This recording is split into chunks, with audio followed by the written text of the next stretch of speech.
Piece কাতলা মাছ আমি গোটা গোটা কয়েকটা রসুন আর আদা দিয়ে নুন দিয়ে সেদ্ধ করে নিলাম। মাছটাকে আমি সেদ্ধ করে নিয়েছি। এবার ভালোভাবে কাঁটা ছাড়িয়ে নেব। সিদ্ধ রসুনগুলো এর সঙ্গে মাখিয়ে নেব। একটু কাঁচকলা সেদ্ধ করে নিয়েছি, একটু কাঁচকলা সেদ্ধ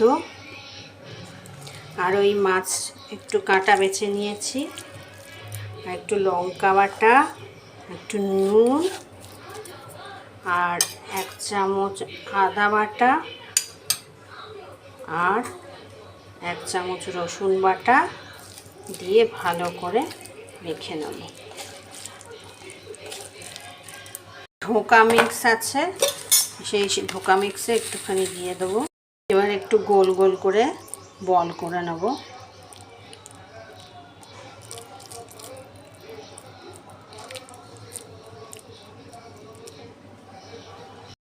ছাঁকা তেলে এক এক করে এবার বড়াগুলো ভেজে নেব।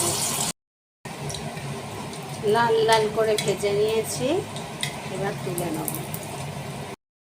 মাত্র একটা মাছে, 1 পিস মাছে এতগুলো আমার ফিশ বল তৈরি হয়ে গেল।